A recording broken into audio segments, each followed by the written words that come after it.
أعزائي الطلبة، أهلا بكم في درس جديد في تعليم اللغة العربية. درسنا اليوم قصيدة للشاعر جمال مرسي، قصيدة الشهيد. القصيدة: يا شهيدا أنت حي ما مضى دهر وكان، ذكرك الفواح يبقى ما حيينا في دمانا، أنت بدر ساطع ما غاب يوما من سمانا، قد بذلت النفس تشري بالذي بعت الجنانا، هانت الدنيا وكانت درة كانت جمانا، فارتضيت اليوم عدنا خالدا فيها مصانا، دثريه يا روابي توجيه الإقحوانا، واذكري دوما شهيدا قد أبى إلا الجنانا، ربما نلقاه فيها فنراه ويرانا. شرح المفردات: الفواح منتشر الرائحة، درة الدر كبار اللؤلؤ، الروابي الرابية ما ارتفع من الأرض. نشرح الأبيات. أولا: يا شهيدا أنت حي ما مضى دهر وكان. إذن يشبه الشاعر الشهيد كما في كتابه العزيز: ولا تحسبن الذين قتلوا في سبيل الله أمواتا بل أحياء عند ربهم. يشبه الشهيد بأنه يبقى حي في ذاكرتنا.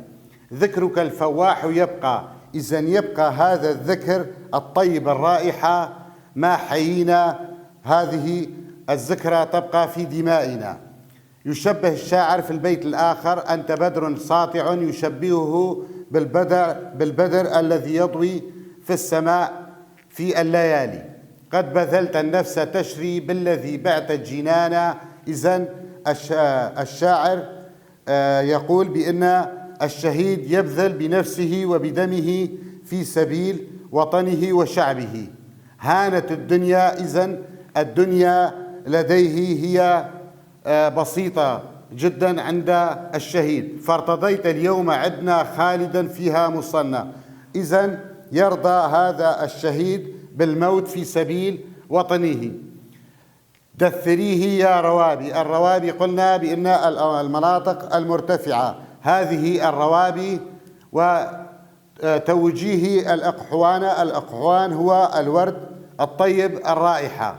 واذكري دوما شهيدا قد أبى إلا الجنان. هذه الروابي دائما تذكر الشهيد الذي أبى إلا أن يكون في جنات الخلد.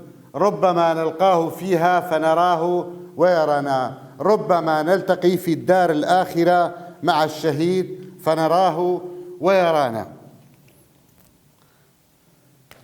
أولا نذكر الأفكار الفرعية في النص. المقطع الأول: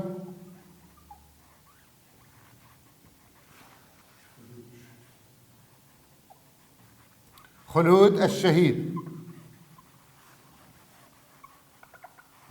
إذن الشهيد يبقى خالدا. في المقطع الثاني: تضحية الشهيد.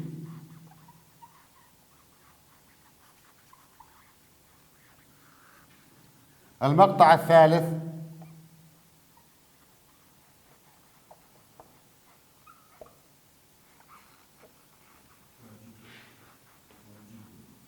واجبنا نحو الشهيد.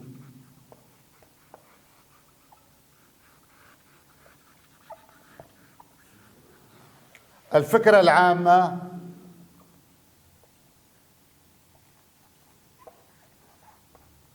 للنص الشعري: الشهيد شمعة تحترق ليحيا الآخرون.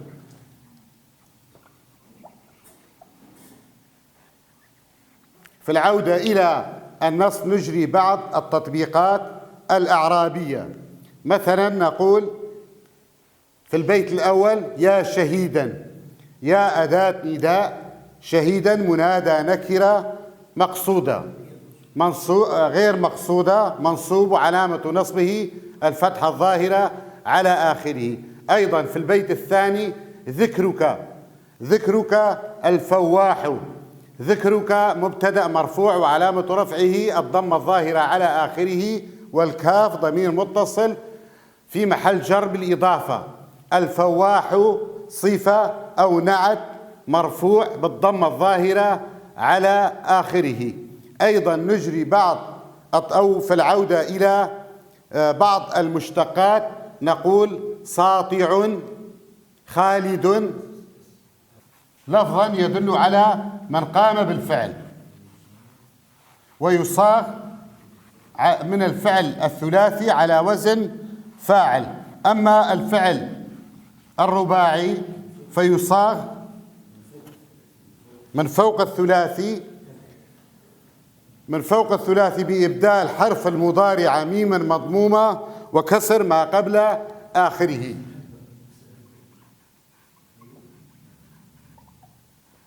ساطع على وزن فاعل، فعله سطع.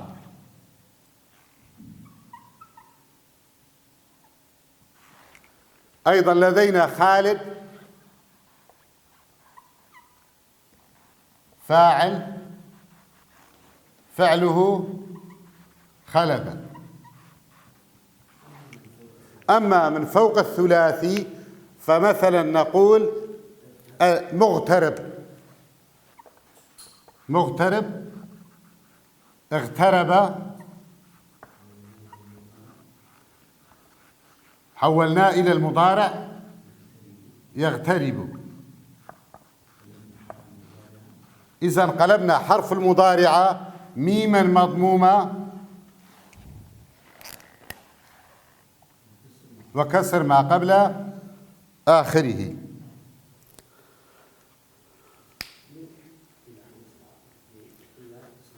أيضا لدينا في النص بعض حروف العطف، مثلا الواو والفاء، ثم أما في النص الواو والفاء وثم. إذن يتكون أسلوب العطف من حرف العطف أو من حرف العطف والمعطوف عليه واسم المعطوف. يتكون أسلوب العطف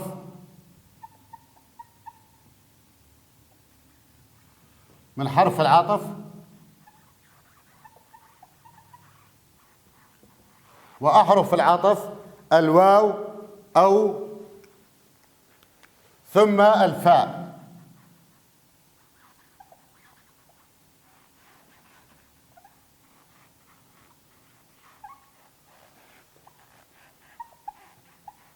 لدينا الأمثلة. إذن العطف الحاق كلمة بواسطة أحرف العطف يسمى الحرف الذي يتبع كلمة بأخرى حرف العطف. تسمى الكلمة التي تسبق حرف العطف معطوف عليه تسمى الكلمة التي تقع بعد حرف العطف معطوفا.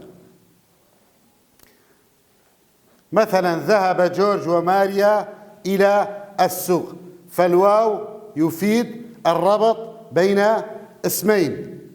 نقول جورج فاعل مرفوع وعلامة رفعه الضمة الظاهرة على آخره، الواو حرف عطف، ماريا اسم معطوف، والمعطوف يتبع المعطوف عليه في جميع حالات الأعراب، يعني في النصب والجر والفتح.